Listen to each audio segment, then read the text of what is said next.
Okay, thank you very much, Claire, and thank you for that introduction, and thank you for having me as well.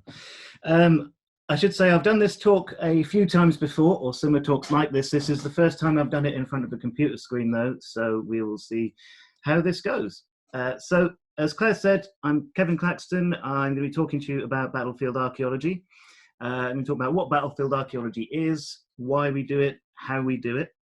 We'll be looking at various different examples from various studies on battlefields around the world, including some of my own research. As Claire said, I did both my undergraduate and my master's degrees at University of York and focused on battlefield archaeology for both of those. Excuse me. And I've been involved in a number of different projects, both in the UK and abroad. Hoping this talk should last about 45 minutes or so. And as Claire said, there's question time at the end. So if you do want to get some questions in, you can put them in at any time. That'd be great. So without further ado, what is battlefield archaeology? Well, it's summed up best, I think, there by Douglas Scott. Now, Douglas Scott, he is, I guess, the daddy of battlefield archaeology. He led one of the very first archaeological studies of a battlefield at the Battle of Little Bighorn. This was in the early 1980s. We'll hear a bit more about Little Bighorn later on. Then in the early 90s, battlefield archaeology began in the UK with studies at Naseby and at Chariton. There'll be a little bit about Chariton as well. The discipline has spread from there. There is now a Journal of Conflict Archaeology. There's an international conference every couple of years, various projects going around. I was fortunate enough a couple of years ago to give a similar talk to the Fields of Conflict conference in America, which was very nice, very well received. So battlefield archaeology, previously the study of battlefields has been within the realms of historians, military historians especially. With archaeology, though, we can expand on that. We can examine in more detail how these battles take place, where the battles actually took place themselves, and also understand more about the people involved in them. We do this by studying documents, we study the landscapes, and we study artifacts, and I'll go into more detail about how we do archaeology later on. Why do we do it? That's a good question. Well, why study battlefield archaeology? Well, I think it's summed up in Doug Scott's quote there. He talks about human conflict. So we have the opportunity to study the byproducts of human conflict. And I think that's the important thing, is the human aspect of that.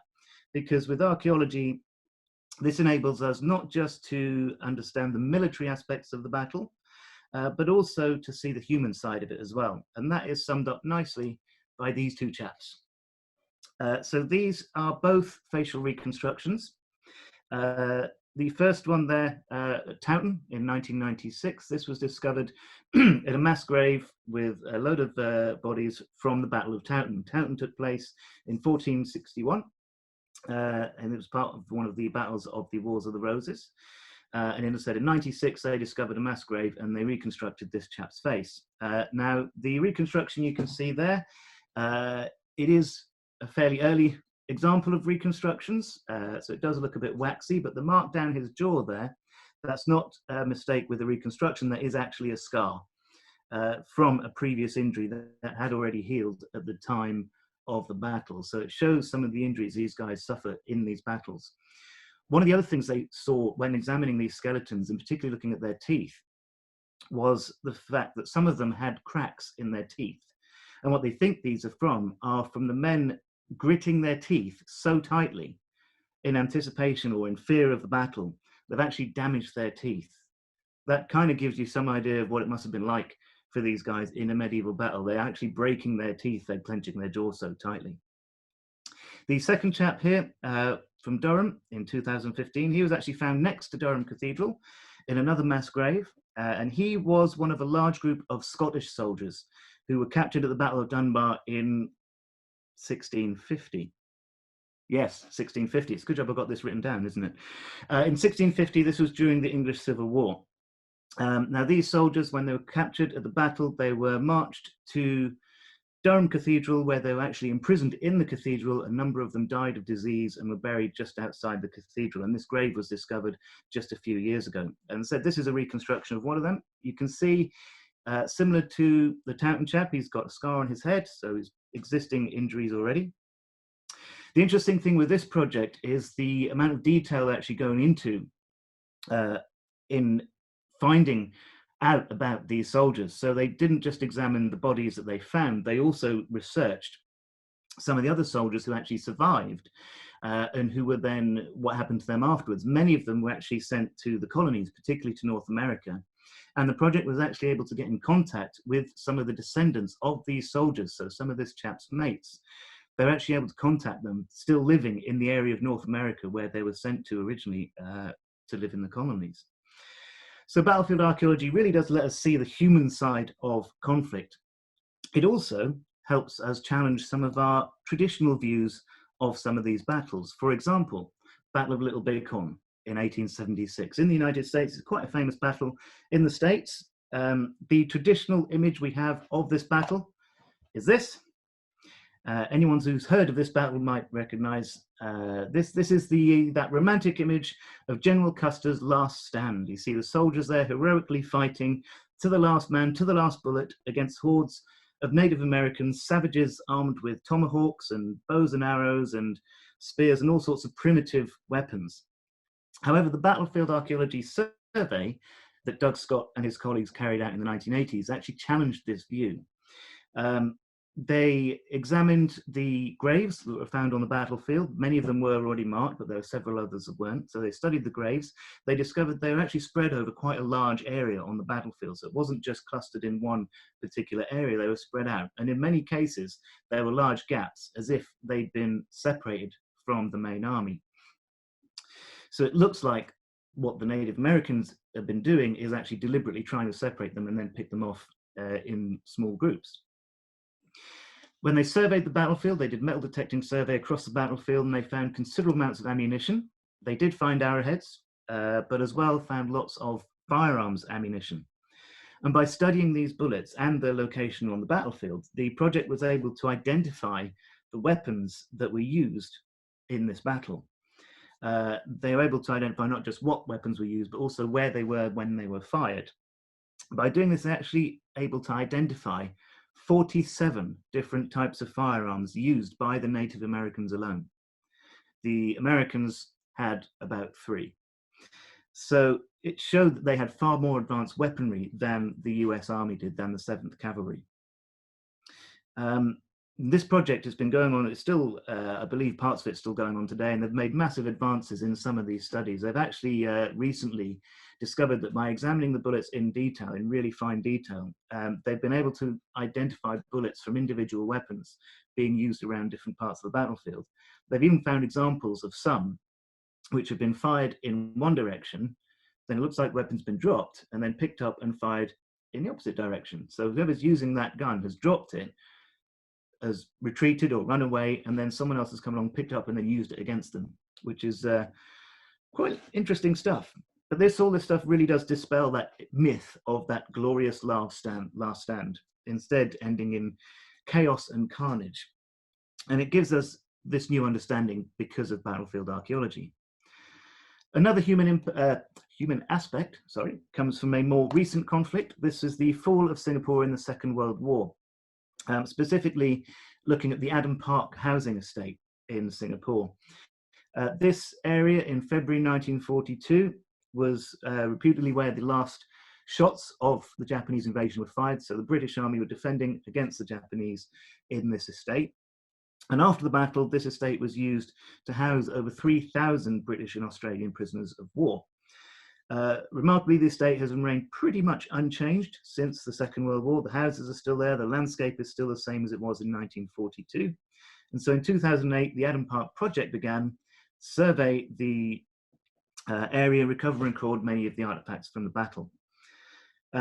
One of the interesting things this project was able to do was actually talk to the people who were there. It's not something you can often do in archaeology. You can't do this with a Roman villa. But you can do this with this project. And these two chaps, Lloyd Ellerman and Jack Jennings, they were involved in the project in 2015. Jack Jennings, the one on the left-hand side there, he returned to Adam Park, where he had fought in the Pioneer section. And he was actually able to locate the slip trench where he was captured, defending Singapore 73 years earlier. Lloyd Ellerman, Private Ellerman on the right-hand side there, he was a prisoner of war in one of these houses, and he actually recalled the hiding place of a radio that they had. They dug a hole in the ground underneath the house to hide this radio so they could stay in contact. And when they surveyed this house, they actually found that hole dug 73 years earlier by Private Ellerman. The project has now created a virtual museum of all the artifacts and documentary evidence, and they've collected it all on this website, adamparkproject.com. Really is worth a visit. It's some really fascinating stuff on there if you're interested in that kind of thing. So how do we do battlefield archaeology? Well, it's similar to carrying out any archaeological survey. We look at documentary evidence, we look at maps, we look at landscape surveys. You might recognize that as the Lion Mound at Waterloo, anyone who's been there or seen it. And we do field work. And just to prove that I do work occasionally, that is me digging a hole at Elizabeth Castle in Jersey, digging badly by the looks of it, but that is me digging a hole. Now, all of these different methods we use to study archaeology, they are all useful in helping to understand what we're doing, in helping to give that overall impression when we do the archaeology, but they do also have their problems as well, as I shall demonstrate with some of them. So documents. There are lots of people's accounts of battles, but as the Duke of Wellington there said, he was asked to talk about Waterloo, and he said one might as well tell the history of a dance as write the story of a battle. The point he's making there is it's very difficult to actually tell a story of a battle from an individual's perspective. A more modern analogy might be to compare it to a football match. So if you're at a football match, thousands of people with you, once you get home from that match, you would be fairly hard pressed to recall every single detail of that match in minutes. You'd be able to get the highlights, maybe some of the goals or some of the more interesting points, but you'd be struggled to get the whole thing. And also your view of that match is going to be different to someone else's. When you imagine being in one of these battles, and we have a picture here, this is a painting of Waterloo, you can see just how chaotic it is. One thing this painting doesn't quite show is the fact that all this smoke that's in the middle there would pretty much be covering the entire battlefield. So if you're in this battle, you've got smoke covering everything, so you can hardly see anything, a deafening noise around you, men dying and being injured around you, you yourself got adrenaline coursing through you because you're the fear or the anticipation of fighting. So it'd be very difficult to give your impressions of everything that happened in that battle. So we do have to take some of these accounts with a bit of caution because they're not always entirely accurate. In fact, many of them do contradict each other. But some of them do help. Some of them we do also have to try and understand why people are writing about the battle and their approach to it. To use the football analogy again, if you're writing an account of a football match, your view on a penalty might be very different to someone on the opposite side. They might think it's not a penalty, you think it is. So you've got different opinions on the same event. Now, Agincourt is a good example of this. We do have some good documentary evidence for the Battle of Agincourt, 1415. We have the Agincourt Roll, which is there on the left-hand side. This is a list of all the men who signed up for the campaign before it left England. But the accounts of the battle pretty much all come from the English side, specifically from the English heralds. These are the ones who would stand and watch the battle with the French heralds, and between them they would decide, what was happening and who actually won. We have very few, in fact, I'm not sure if we have any accounts from the French side on the details of the battle. Most of it comes from the English side. And the thing to remember with this battle is that up until Agincourt, Henry V's campaign had actually been a bit of a disaster. So his plan was to invade France. He had the idea in his head that he was the rightful king of France. And so his plan, he gathered together a massive army in England, cost a lot of money, really a lot of money, and sailed across the channel to Harfleur. Landing in Harfleur, his plan was to take Harfleur as a port. Calais, just there, was already in English hands. So take Harfleur as well and then march on Paris. Unfortunately, the siege of Harfleur, which was supposed to last days, actually lasted months. And in that time, Henry lost a lot of men through disease and through injury as well. So with winter fast approaching, Henry knew that he couldn't march on Paris now. But he also couldn't go home empty-handed either. So his plan was to march across northern France as kind of a way of saying, this is my land. So march from Harfleur to Calais, proving a point to the French. But he actually planned to avoid the French army. He didn't want to meet the French army. And so when they did, and when they beat the French army, this was described not just as a massive victory for the British against the French army, but also as proof of Henry's claim for the French throne. Maps can be very useful in helping to locate a battlefield. We all hopefully recognize that symbol, the cross swords, which represent the spot of a battlefield, but we do have to be careful. As my friend Dr. Jones there says, the X never ever marks the spot. Sorry, but I had to put Indiana Jones in there somewhere. Sometimes though, maps can point us in the right direction, and they can help us to understand other parts of a battle as well. For example, this one. This is a contemporary map of the Battle of Pinkie from 1547. Now, it doesn't look like a particularly accurate map, but what it does show is the infantry and cavalry deployments in these squares. This is the English army on this side. What it shows in closer examination is 3 infantry formations with a row of archers on one side and a row of, I've got to try and pronounce this right, hackbuts, I think they are, or arquebus, which are a very early type of firearm, on the other side. Now, this is exactly as it's specified in a 16th century military manual. So it shows the tactics they're using. So we can use this to actually show they are using the tactics that have been written about and that they're being advised on. But maps can be misleading as well. And one of the best examples of this is here, Battle of Bosworth. Now this, many people hopefully will recognize this battle. This was the final battle, one of the final battles of the Wars of the Roses. This was King Richard III's last battle. This is where he was killed and when Henry Tudor took the throne. Richard, of course, you may have noticed in the news, was discovered fairly recently. And the battlefield, of Bosworth has also been discovered fairly recently. Now, the traditional interpretation of this battle actually puts it here on Ambion Hill. However, when they did the archaeological survey, they actually found that the battlefield was here, 3 miles away. Now, why is there such a discrepancy? Well, we think the reason is because of basic misinterpretation of maps. We look at some of the early maps of the area, starting with Saxton's in 1576. Now, this is nearly 100 years after the battle as well, so it's not necessarily going to be accurate. And he names this area as King Richard's Field, this sausage shape just here, just north of Doddington, or Dadlington as it is now. The hill you can see just there, that is Crown Hill. This is later identified as Crown Hill, where Henry Tudor was crowned after the battle. The 2 other maps, Smith and Speed, they both show similar location, although the sausage is getting fatter at various points. And the hill appears to have disappeared on Speed's map as well. But then on Morden's map, and this is where the confusion starts, it's very similar to Smith's and to Saxton's. We've got the hill, King Richard's Field, even mentions Redmoor, which was an alternative name for the battle, but then he's put this mark here. This is a sword. This is a precursor to the cross swords image. And this sword actually is roughly where Ambion Hill is. And so interpretation of these maps from this point has basically used this and gone, well, this sword marks where Ambion Hill is, this is where the battlefield is. And that has been the interpretation since 1695.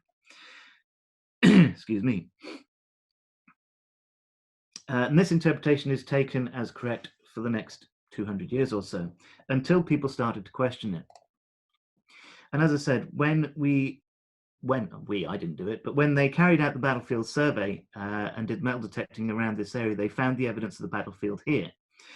But if we add the overlay of that original Saxton's map, the 1576 one, and look at that, we do get a better interpretation using this map. The original map is actually fairly accurate.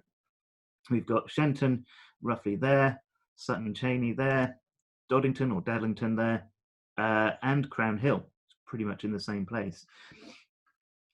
And what's happened is instead he's used the start of where he's writing using the K as a marker for the battlefield rather than being up here.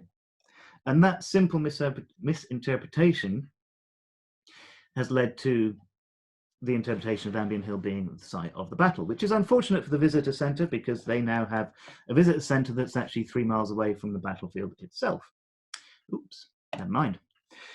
So landscape surveys, these form part of most archaeological investigations, not just for battlefields. Usually in a normal archaeological landscape survey, you're looking for what we call features in the landscape, such as ditches, pits, or earthworks, things like that. However, there is a problem when it comes to doing this on battlefields, as I shall now demonstrate by showing you some pictures of battlefields as they look today. Pardon me. We've got Agincourt, Waterloo, Bosworth, and Chariton. What do they all have in common? Brief refreshment break there while you look at that. Should be fairly obvious. They're all fields. There's nothing particularly outstanding on them at all. They are all just fields. And therein is one of the biggest challenges that we face when doing battlefield archaeology. There are no features left in the landscape for us to look at. These events take place over a matter of hours, usually on a single day, on a field, and after the battle, the field goes back to being a field again. Very rare that they dig anything, so you can't necessarily see anything in the landscape. There's no trace left. On more modern battlefields, sometimes you can see evidence of them, and I'll show you an example here. This is a memorial to the East Lancashire Regiment in northern France at a place called Serre Road. And this is where the East Lancashires, which included my great-granddad, went over the top on the first day of the Battle of the Somme. With a bit different view on it, you can actually see the outline of the trenches that are still there in the landscape, but they are filling up. They are themselves disappearing. Even though it's just over 100 years old, this is only now a few inches deep, whereas it would have been several feet deep before, so they are disappearing. However, landscapes can still play an important part in helping to identify battlefield locations, especially if you already know where to look. We go back to the Battle of Pinkie. We compare the original plan there to a more modern map. This map was done by the Battlefield Trust in 2006. And if we compare this with the contemporary plan, I've had to flip it upside down, but you can see similarities. There is the coastline, obviously, that's fairly obvious there, where the English fleet anchored. You can see the church and the town where the Scottish army advanced from, the tower on the hill there, and then another tower just there. And they do fairly well match up. So you can see these landscape features by using some of these drawings as well. So having done documents and maps and studied the landscape, you can now get in the field and have a look into the ground itself. Now, as I mentioned before, when doing battlefield archaeology, it can be tricky because you don't have features such as ditches or earthworks or things like that to excavate, but we do have artifacts which we can find from the battle, various things that relate to the battlefield. And we can find them using metal detectors. So metal detecting surveys are very important in battlefield archaeology. They're not always reliable for earlier battlefields because not much survives, but from the use of gunpowder weapons, when it becomes prevalent at the end of the 15th century, we can look for these. These are musket balls. Musket balls and other ammunition of this type is made of lead, which means it doesn't deteriorate in the ground, and you can find it fairly easy enough with a metal detector. And with these, we can actually get quite a lot of information. An example of this was a survey done at Edge Hill. This is an English Civil War battle, excuse me, English Civil War battle. And a metal detecting survey was carried out across the whole battlefield as much as possible. The grey area that you can see here is actually Ministry of Defence, so they couldn't do that. But the rest of it was surveyed, and you can see the results there, this wonderful distribution pattern. All the finds, when they were found, they were given GPS coordinates so they could produce this map. And you can see, you can relate events from the battle to this survey. For example, there is a story that at one point during the battle, Prince Rupert, the royalist commander, he led a cavalry charge against the village, which is where the baggage train was just here. And if you look at the map, if you look for pistol and carbine shot, which is the green and blue stuff, the green and blue pistol and carbine, they're used by cavalry. And you can actually trace the route of that attack on the village there, which is pretty impressive stuff. Now, most archaeological surveys, they use all four of these different elements to get results. This is an example of one where I used all four. This is actually my example, because this Chariton, this is the project that I did for my undergraduate dissertation, which, as Claire mentioned, did win an award. Sorry, showing off a bit there.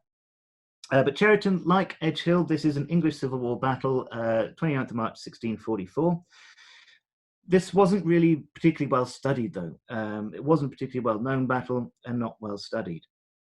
So this was a project I took on for my for my undergraduate dissertation. So starting with the documentary evidence, we looked at all the evidence from the battle, all the accounts of the battle, and they pretty much all stated that the battle took place between two ridges. And if we look at the map, you can see there are two ridges there, which is good. There's actually three because there's a third one down here. There are two ridges there. They also describe fighting taking place in Chariton Wood, which is here. And you can see on this map the various different markers on here. So I've marked some of these. The brown line there, that shows the traditional area of the battle where everyone thinks it took place, except for one historian writing in the 1970s, a chap called John Adair. He actually thought the battle took place here further to the south within this pink line. The yellow line is the current registered area of the battle on Historic England's listings. And if we examine the maps, they all point to the battle being there. So you've got the cross sword symbol in the middle of the battlefield, in between these two ridges, which form this horseshoe shape in the middle there, an area known as the arena. There we go. So this all fits in with the documentary evidence. We've got the landscape survey there, we've got map studies, they all fit. Now with the field work, now I have to admit I didn't do the field work myself. Someone else did that for me. In fact, two chaps called James McGovern and his son Mike, they've actually been metal detecting, or had been metal detecting the area since the 1970s, over a period of about 30 years. Now, unfortunately, they both passed away and their collection was given to Winchester Museum Services, where it sat waiting for someone to come along and study 3,000 musket balls that were sitting there, and that's what I did. A few of them had been studied already in 2007, and they were from this small area here, this one field. But the other 3,000 or so were still waiting to be looked at, and so that's what I did. So I spent 2 weeks analysing 3,000 lead shot. I had planned to produce a wonderful distribution map like the one you saw of Edge Hill. Unfortunately, it didn't quite work out that way, partly because we had all the notes from the metal detectors with maps that he'd drawn showing the location of everything he'd found. Unfortunately, they tended to look like this. Now, this map is not really very helpful because there's no names on it. Doesn't say where it is. There's no markers on there, and the only indication of which direction he's looking in is a tree. This is actually one of the better ones, I have to say. I don't have a picture of it, but there was another map similar to this where he'd actually used where he'd parked his car as a marker point for measuring out everything. That wasn't very useful when you're looking at it 30 years later. So unfortunately, we didn't have GPS figures like Edge Hill, so couldn't produce a map like that. But with a bit of detective work, I could do some distribution because all of the finds were in bags marked with the field names on it. So by finding out those field names, looking into more documentary evidence and local knowledge as well, I was able to produce a distribution map like this. And this shows, so the darker colours represent areas with higher concentrations of finds. Long Barrow Field in particular, and I'll highlight this one. Long Barrow Field, this had the highest concentration of finds across the whole battlefield. This actually had about a quarter of all those 3,000 finds were in just this one field here. And this tends to suggest these darker areas are where the heaviest fighting took place. That's where most of the ammunition falls. That's where the heaviest fighting takes place. But if we overlay that with the other lines that I showed you, see that Long Barrow Field, actually, it's barely on the periphery of the registered area. It's barely on the periphery of the traditional battlefield site, and it's pretty much outside John Adair's battlefield site as well. So it's interesting to see what archaeology can tell you. All of those other areas were taken from historic accounts. When we actually do archaeology, we can get a different story altogether. And also you can see it's nowhere near the center according to the maps. So those cross swords are wrong. Excuse me. So these methods we talked about, they are useful when doing battlefield archaeology. There are some examples of doing battlefield archaeology. It doesn't quite work the same way though, as you can see on this one. This, I don't know if anyone can recognize it. Good luck if you can. This is actually the position, rough position of HMS Victory at the start of the Battle of Trafalgar, roughly about noon on the 21st of October, Battle of Trafalgar. Now, obviously, with this battlefield, landscape survey is not going to tell us much. It's mostly sea, and you can't really run a metal detector over that either. It's not going to tell you much and just get wet. With sea battles, just as much as land battles, possibly even more, the accounts are confusing because the battles themselves are just as confusing. So it is quite tricky to try and get some understanding from that, but it can be done.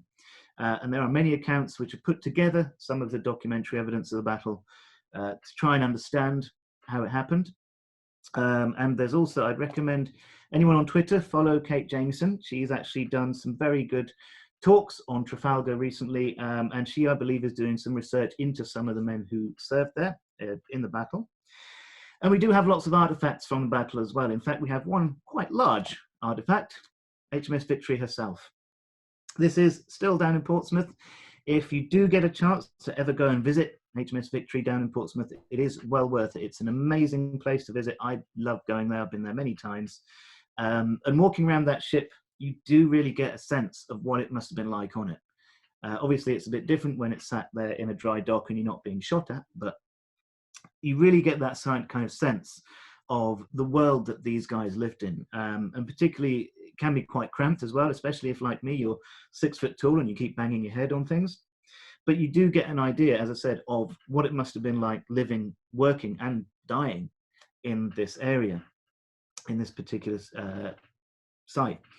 And that kind of takes us back to where we started, really, by talking about why we do battlefield archaeology. It's all about that human impact and trying to understand how these events affect individuals who were there. That is mostly it.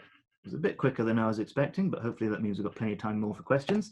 There is some more books there if anyone is interested in some further reading. There's loads of books on the various battles that I can talk about, but these three in particular are well worth a look at if you're interested in the archaeology side of it. So we've got the Bosworth study, which was by Glenn Ford and Anne Curry. That's worth reading. You've got the Little Bighorn one there by Doug Scott and his colleagues. And then for a more broader overview, the Archaeology of English Battlefields there, also Glenn Ford with Richard Morris. That one's a really good book that actually goes through the different periods through the country and different types of battlefields and how various bits are done. So that is pretty much me done. Thank you very much for listening. If you want, you can follow me on Twitter there as well, should you wish to. It is mostly me complaining about cricket and politics, but occasionally I do mention archaeology. I'm also happy, people, if you want to ask questions or discuss anything with me, please, you can send me a message on there if you like. And that, I think, is me done. So back to Claire. Brilliant.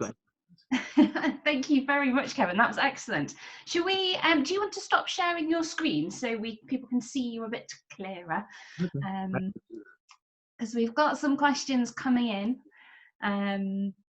So I hope you're ready. That was fascinating. For me, it was really, really interesting because I mean, you know, I've done quite a bit of work on conflict archaeology in various forms. But I've never actually worked on a site that actually deals with the conflict itself in terms of, you know, with a battlefield. So really, really interesting to think about how that all works and the processes that are involved in that.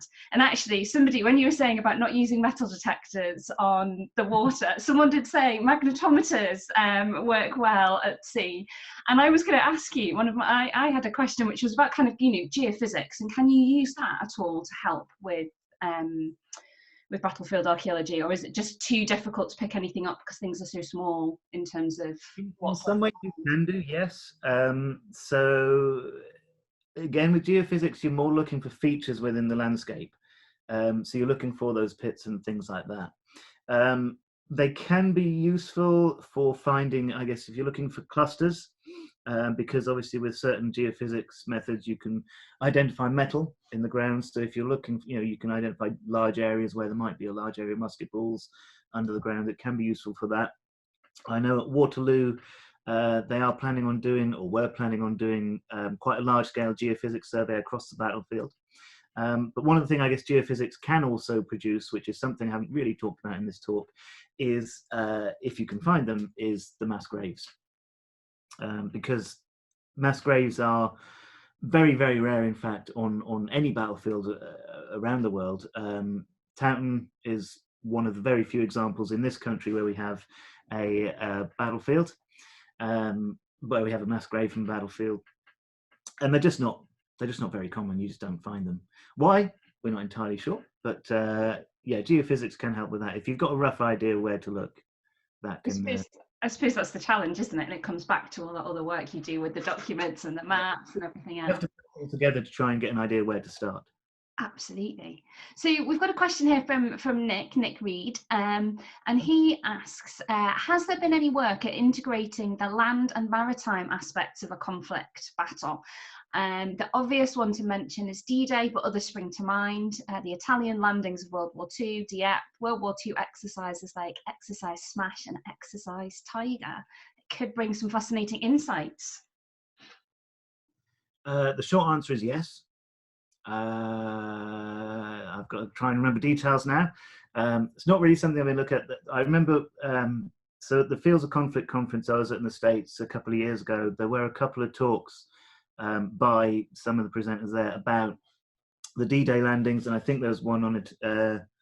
Wasn't it Italy? No, it was the Pacific. Some of the fighting in the Pacific, Iwo Jima and places like that. So there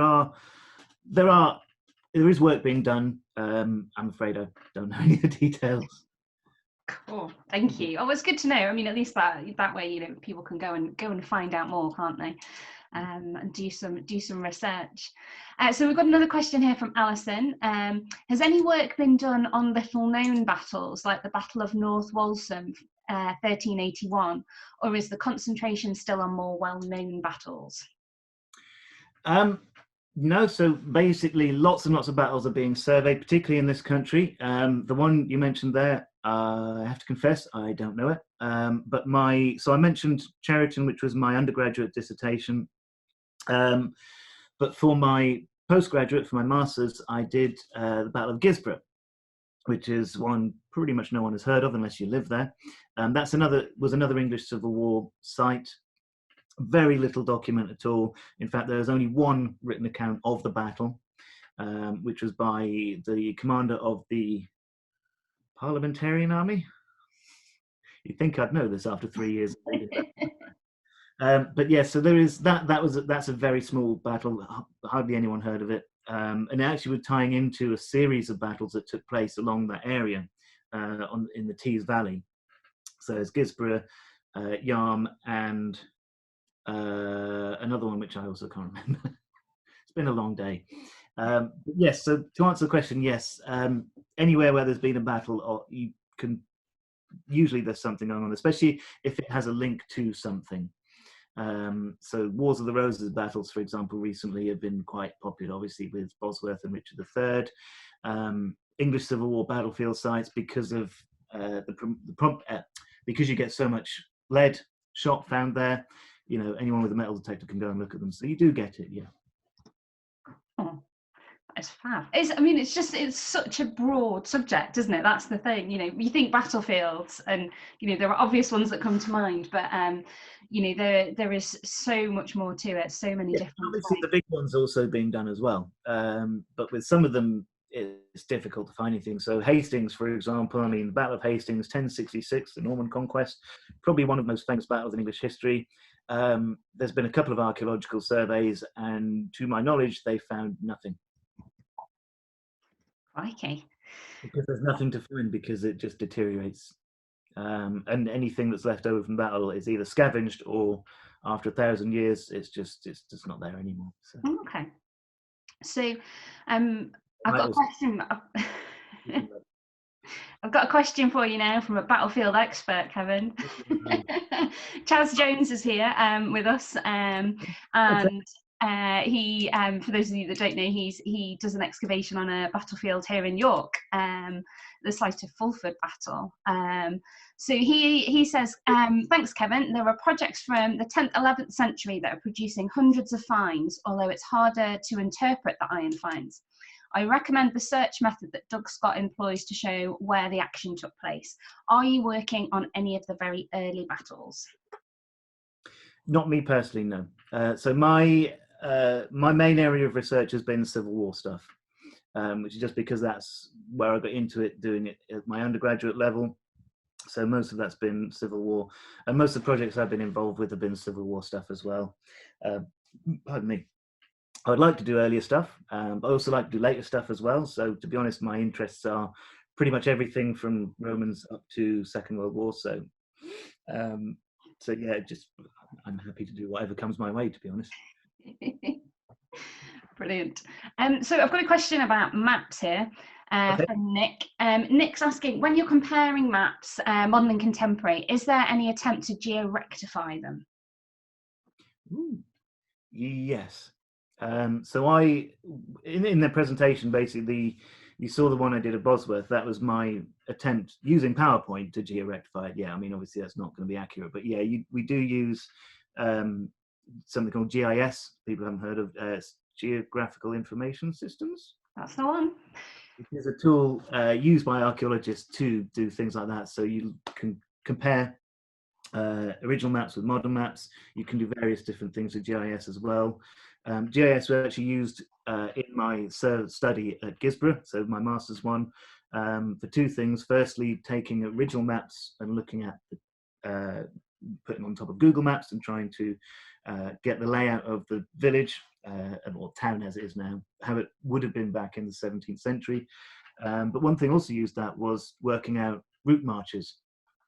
So although we didn't know a lot about Gisborough, one of the things we did know was that the Parliamentarian Army marched over the Yorkshire moors in the middle of January, which, I mean, even if you do that today, that's quite an undertaking in the weather that you get up on the moors. So we basically worked out that there were two potential routes that they could have taken. And by using GIS and putting various different information into GIS, you can actually work out what's the path of least resistance. So what's the most likely route they took? And that led us to the area where we think the battle took place. So GIS is used quite a lot, and geo-rectifying, yes. Brilliant. And on that same theme, Andrew Fanning says, great presentation. Are there any battlefields for which the exact location is unknown that you would like to locate? Yes, lots. Hastings, for starters. Any in particular? I promised I wouldn't rant on about Hastings, but there's another question here from Nigel saying, what about the alternative site at Crowhurst? Yeah, I think so. So one of the issues with Hastings is just the lack of evidence, really. As I said, nothing's come up on archaeological surveys.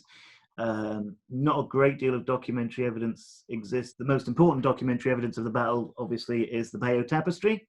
And the Bayeux Tapestry says that the battle took place on a hill with a tree, which is not really much to go on. Obviously, at the moment, you've got Battle Abbey sitting on top of that hill, and everything at the moment says the battles took place on that slope going up to the hill. There are some potential issues with that. At the bottom of that hill is a bog, which is supposedly where the Norman army, where William led his army to start the battle. But why would he lead his army into a bog? There's no road nearby. Usually one of the main factors you see in any battle, whether it's medieval or modern or whatever, there's a road, because you have to get there. And there's various other things. I could spend all night going on about that, but Hastings would be one. Other battlefield I'd like to locate. Agincourt. Yes, that's the other one. Agincourt is, I've had a lot of interest in, I've visited there as well, and yeah, that's something I'd like to do more research on. So if there's anyone listening from the French authorities, please. Excellent. We've had a couple of questions, Kevin, about actually the terminology of the discipline. So Okay. Helen asked, is there a difference between conflict and battlefield archaeology, or are they considered the same thing? And then Nick's asked, do you see a difference between battlefield archaeology and conflict archaeology? Is one a subset of the other? Interested from the slide where you were working in the Channel Islands, and mentions Gilly Carr and her work looking at is it the Tot worker camps? I'm pronouncing that right? Yeah, so yes, there is a difference. So battlefield battlefield archaeology, as the name suggests, it does specifically focus on battlefields itself.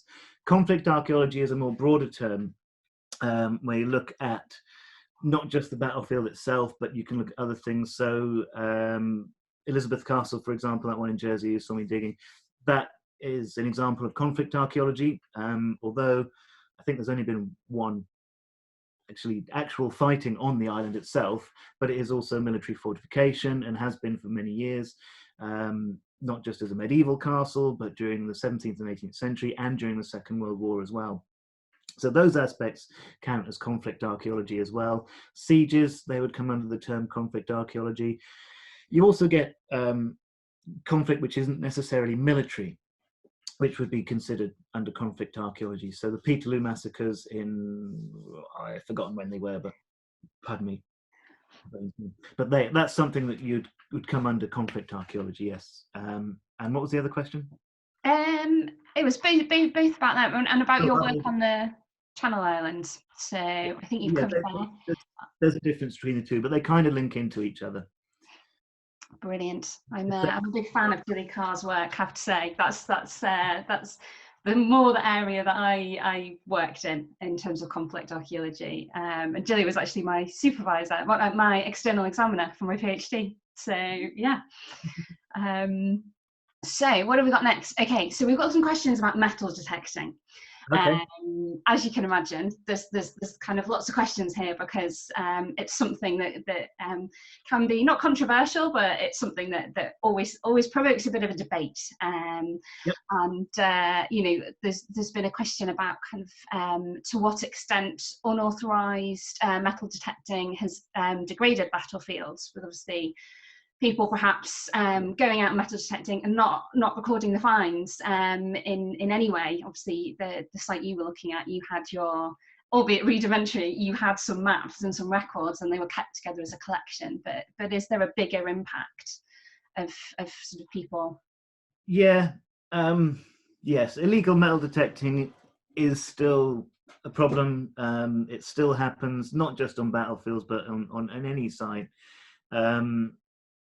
In this country, I think it is getting better because there's more metal detecting groups now, and they are much more aware of the rules and regulations, and also more aware of the impact that what they're doing has on the archaeology. I think before it was just a simple case of, well, it doesn't matter if I dig this up because it's just one small thing in a little hole. Whereas actually that does have an impact. And I think that kind of working with archaeologists is very important with metal detecting. So it's not just, you know, we're not just blaming the metal detectors for doing what they shouldn't do. You know, it's also up to the archaeologists to show them and to help them and to, you know, to work together. It has to be a two-way thing, really, to be honest. It does impact battlefields. The number of times I've seen bunches of musket balls for sale on eBay, claiming that they've come from a battlefield, but, you know, it doesn't help much, because the problem is once it comes out of the ground, that's it, you've lost that location. And as you saw with the maps, even if you're not GPSing everything, if you're at least recording which field it is or roughly where it is, perhaps your maps might be a little better than Mr. McGovern's, but yeah, if you're taking away from that and not recording where it was, then you lose completely that information. So yeah, if there are any metal detectors listening, please record your finds. But it's a two-way thing. It has to be the archaeologist working with them as well. I was going to say, you absolutely hit the nail on the head when you said that. I think it really is about building better relationships between archaeologists and metal detectorists. I've worked on some fantastic sites with metal detectorists before, and it's just brilliant because, you know, they tend to have fantastic expertise in terms of understanding places, they often spend a lot of time in the landscape, but also they have really good knowledge of finds as well. You know, they're often very good at identifying objects. So, you know, there's a lot we can learn from them. So I hope Kevin was asking about metal detectoring as well. So I hope that's answered his question too. Oh, this is it. This is a good one. What's the weirdest artifact that's been found on a battlefield? The weirdest? Yeah. That's an interesting one. The weirdest artifact.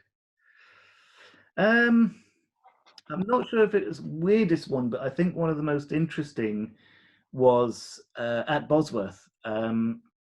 They found a number of cannonballs and other artillery weapons, but they also found, and you may have seen this, it was a boar, was it bronze, I think it was, or something like that? I can't remember what it was made of, but it was basically a small boar symbol. And obviously the wild boar, was Richard III's, one of his symbols. And so that's one of the reasons they're able to identify that as a battle. And I think that was quite interesting. I mean, it doesn't completely definitely make sure that's a battle, because obviously these things, these symbols, you know, they were used. So one of the things that if you read that book on Bosworth, they talk about this a lot as well. They have to put all this information together. So if you'd have found that ball by itself, that wouldn't necessarily be indicative of being a battlefield, because something that became popular after Bosworth is battlefield tourism, which still goes on today. People go and visit the battlefield, and particularly with Bosworth, Ricardians, people who supported Richard, would visit the battlefield, probably on the sly, and that might have been dropped by one of them. So it's not necessarily proof, but when you put it together with all the other stuff, it's fairly not conclusive, but it helps. I can't think of anything particularly weird being found. You can come back to that if you think of anything else. But so we've got a couple of questions about the kind of stuff that is being found, and how that influences the way you interpret and the way you understand the site. So I've got a question from Steve asking, how can you be sure that the bullet shot finds are discharged from weapons and not simply lost? And then we've also got a couple of questions about how the number of finds that you're finding, so these kind of pieces of shot and the musket balls, etc., is the concentration of those influenced, is it an accurate reflection of the concentration of the fighting in that area, or could it be that actually that bit just hadn't been surveyed by a metal detectorist or an archaeologist yet? How do you validate what you find? So yeah, so to the first question, how do you know if they've been fired? Often you can see it on the shot. Musket balls, especially in lead shots. So lead is, as I said, it's very strong. It doesn't deteriorate, but it is also quite soft. So usually once it's fired, it does leave marks on the musket shot itself. So you can actually see if it's been fired, and the same with bullets as well. The accuracy of those distributions and the concentrations, it is difficult. You do have to kind of you do have to kind of look at it without all the other evidence as well. Pardon me. And yeah, you don't know how much has been done before. With Chariton, one of the things that was in the documents that I went through was actually a letter to James McGovern from the landowners around that area that said, pardon me, that basically he had sole rights to do metal detecting on the area. So assuming there weren't any illegal metal detecting, which there probably was, we know that basically everything that was in that collection is what's been taken from those fields. And the other key thing is the way they do the surveys as well. So you often go over a field a number of times, because metal detectors, they're not 100% reliable all the time. Sometimes they miss things. The machines, I mean, not the detectorists themselves. They're great, but the machines themselves, sometimes, they don't always pick everything up. So the idea is, if you do a metal detecting survey, you'll go up and down the field one way, and then you'll turn around and come back and do it the other way. And then hopefully if there's time, you'll also go across that way as well. So you'll go off in different directions. So the idea is you're trying to get as much of a coverage of that field as possible. Brilliant. And following on from that, a question from Imi asking about the shot, and in terms of, she says, the lead shot positioning is presumably where they've landed rather than where they were fired from. And does that affect the story of the battle or where the battle was positioned? Yes, so you can, that's one of the things you see. So on the Edge Hill map that I showed you earlier, where you've got that wonderful distribution patterns, if you look at roughly where the musket ball shot land, so where they've landed is where they've obviously been fired at, and they do sort of almost form a line, in fact 2 lines, and those 2 lines they've interpreted as representing where the 2 armies basically lined up against each other. So yeah, they show where they land rather than where they're fired from, but yeah, that helps you to kind of understand potentially where they've come from if you kind of find the other side, if you see what I mean. That makes sense. That was a bit rambly. That makes sense? Yes, it made sense. We got a quick question about the Battle of Pinkie from Okay. John, who asks, is the depiction of drill book formations an assumption by the map maker, or is it known to be based on actual observation? Oh, that's a good question. I think it's based on observation. That one, where's that taken from? Yeah, I think that is an observation rather than what they thought it should look like. Cool. Fab.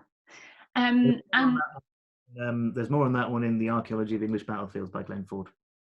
Excellent, good plug for Glenn there. And a question from David. Do you ever work with modern military strategists to identify likely locations? Oh yes, now this is a good point, and I saw this in the chat. So yeah, there is a theory. It has a particular name, and I've forgotten it because my brain is dead. But basically, yeah, it's suggesting that taking a modern military approach to a battlefield, you can understand how the battlefield or how the battle took place. So you know, if you are a military expert or modern military expert, if you're in the army today, you know, you might go to a medieval battlefield site and you can go, right, well, I know that the best route in is to march this way. I've got coverage from certain directions, that kind of thing. And yeah, to a certain extent, it is useful to use that. It does sometimes work and helps to give more of an understanding of battles. It's not entirely accurate always, particularly when you get certain things like English Civil War battles. Lots of the commanders, not necessarily the generals right at the top, but some of the officers weren't necessarily military trained. And this goes on for quite a while. In the English army, you become an officer because you're rich, because your parents, you know, you get a commission in the army, you don't qualify as such. And so that obviously, they don't have the same training as a modern military mind might. So it is useful, but there are, again, it's looking at the overall picture and taking in everything into account. You know, was the general actually a military commander? Were they experienced military commander? Or is it someone whose dad got him the job? You know, that kind of thing. And also things that can affect that. So weather conditions, for example, and also other things. So Chariton, to go back to my example, both the commanders, so Ralph Hopton was commander of the Royalists and William Wallen was commander of the Parliamentarians. The battle itself was affected by weather. There was a big fog early in the morning, so that impacted the start of the battle. But also, the two commanders, Hopton and Waller, had not only fought each other before, but they'd actually fought together.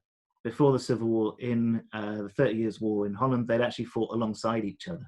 So they knew each other very, very, very well. They knew each other's tactics. So it's almost like, you know, they might not necessarily have used the tactics that were written down because they know that the other person's going to use that as well. So yeah, all these things have to be taken into account, but certainly using modern military tactics does help. Sure. And following on from that, question from Nick, have you done any experimental archaeology to help interpret your finds? Not me personally, but I know people who have. Experimental archaeology is a great thing. I know people who've done experiments with musket shot, and looking at the impact of musket shot. And there's been quite a lot of that, in fact.